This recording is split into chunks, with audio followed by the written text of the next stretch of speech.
Assalamualaikum warahmatullahi wabarakatuh. Apa kabar anak ibu semua? Ibu harap kalian dalam keadaan sehat walafiat. Perkenalkan, nama ibu Putri Inggracia. Di video pembelajaran kali ini, ibu akan menjelaskan tentang siklus akuntansi, yaitu menguraikan tahap analisis dokumen transaksi pada siklus akuntansi. Ibu akan menyuruh kalian menonton sebuah video yang ibu uraikan. Ibu akan menjelaskan di akhir video. Ibu harap kalian bisa memperhatikan dengan baik. Dengan itu, ibu akan memberikan kalian sedikit penjelasan di akhir video nanti. Selamat menyaksikan.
Nah, itu tadi video yang kalian tonton. Semoga kalian bisa memahami. Sedikit ibu jelaskan dalam video tersebut, yaitu tentang siklus akuntansi. Tujuan siklus akuntansi adalah menyediakan informasi yang bermanfaat untuk pengambilan sebuah keputusan. Tujuan siklus akuntansi dapat diharapkan untuk menghasilkan sebuah informasi yang diinginkan. Menurut Artono, ada 11 tahap siklus akuntansi yang terdapat ada 2 jenis beropsional. Adapun berbagai macam 11 tahapan siklus akuntansi tersebut, yaitu pertama, mengidentifikasi transaksi pada tahapan siklus akuntansi. Kedua, analisis transaksi pada tahapan siklus akuntansi. Ketiga, pencatatan transaksi pada jurnal. Keempat, posting buku besar. Kelima, yaitu penyusunan neraca saldo. Keenam, penyusunan jurnal penyesuaian. Ketujuh, yaitu menyusun neraca saldo setelah penyesuaian. Kedelapan, penyusunan laporan keuangan. Kesembilan, yaitu menyusun penutup jurnal penutup. Kesepuluh, yaitu menyusun neraca saldo setelah penutupan. Dan yang terakhir yaitu menyusun jurnal pembalik. Baik, ibu akan menjelaskan satu persatu. Yang pertama, mengidentifikasi transaksi dalam tahapan siklus akuntansi. Dalam tahap ini, akuntan harus mengidentifikasi transaksi dapat dicatat. Transaksi yang dapat dicatat adalah transaksi yang mengakibatkan perubahan posisi keuangan perusahaan. Yang kedua, yaitu analisis transaksi dalam tahapan siklus akuntansi. Setelah mengidentifikasi transaksi, akuntan harus mempengaruhi terhadap posisi keuangan. Dan untuk memudahkan kalian, dapat menggunakan persamaan matematis aktifah sama dengan kewajiban tambah ekuitas. Setiap sistem pencatatan adalah double entry system, yaitu setiap transaksi yang dapat dicatat akan berefek terhadap posisi keuangan. Di posisi keuangan di debit kredit dan juga jumlah yang sama. Baik, yang ketiga yaitu pencatatan transaksi pada jurnal. Jurnal adalah suatu catatan kronologis transaksi yang terjadi dalam suatu periode siklus akuntansi. Siklus akuntansi proses pencatatan transaksi ke dalam jurnal tersebut.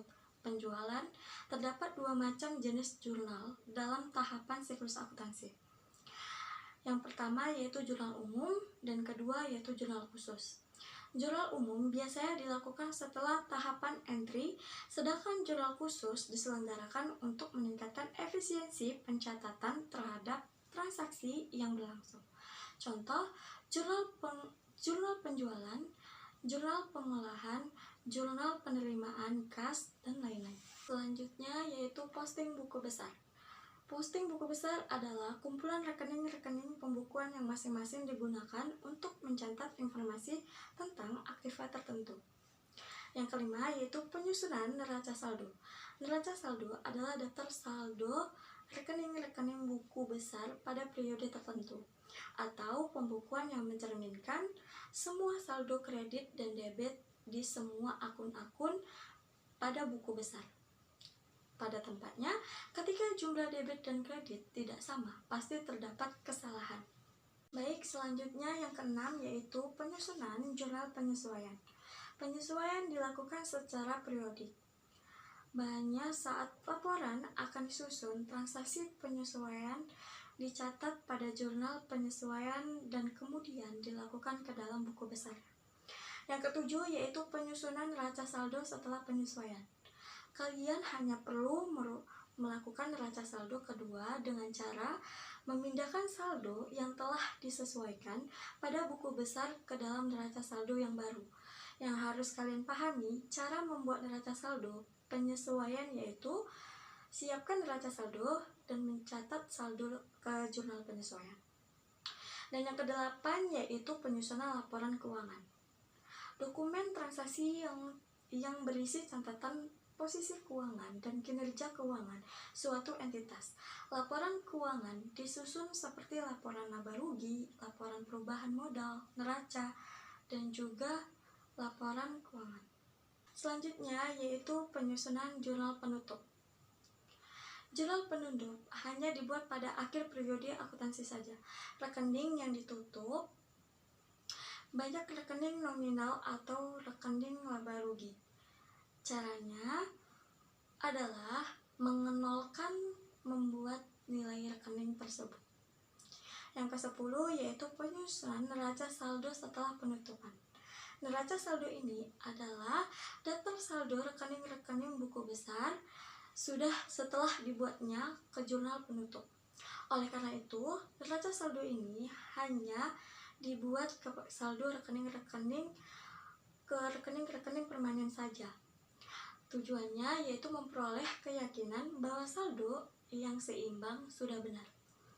Yang terakhir yaitu jurnal pembalik. Jurnal pembalik biasanya dibuat pada awal periode berikutnya. Tujuannya menyederhanakan prosedur pencatatan transaksi-transaksi tertentu yang terjadi secara repositif pada periode berikutnya. Nah, itu tadi yang Ibu jelaskan. Ibu harap kalian bisa memahami dan mengerti yang Ibu jelaskan tadi. Sebelum Ibu tutup pelajaran Ibu akan menyimpulkan sebuah materi kita hari ini. Kesimpulannya yaitu, siklus akuntansi adalah suatu proses pembuatan laporan keuangan perusahaan dalam suatu periode tertentu.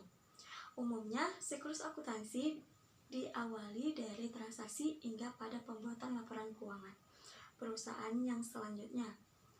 Berlanjut dan adanya saldo yang ditutup dengan closing entry atau jurnal penutup atau sampai pada jurnal pembalik. Pada dasarnya, siklus akuntansi pada perusahaan jasa tidak berbeda jauh dengan siklus akuntansi pada perusahaan dagang, baik perusahaan jasa maupun perusahaan dagang. Semua transaksi yang dilaksanakan wajib dicatat dalam buku jurnal dan selanjutnya, serta periodik dibutuhkan dikelompokkan ke dalam rekening akan di dalam buku besar.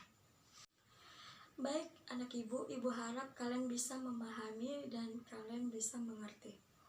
Baik, jika tidak ada yang ingin dipertanyakan, Ibu akan memberikan kalian tugas. Tugas ada di sebuah classroom. Ibu sudah memberikan kalian tugas di situ. Ibu harap kalian mengerjakan sesuai instruksi yang Ibu berikan. Baik anak Ibu harap kalian bisa menjaga kesehatan, duduk di rumah, belajar di rumah, jangan kemana-mana. Jika kalian ingin keluar, kalau tidak berkepentingan, jangan keluar. Ibu harap kalian memakai masker, jangan lupa berdoa, jangan lupa mencuci tangan, dan juga jangan lupa belajar.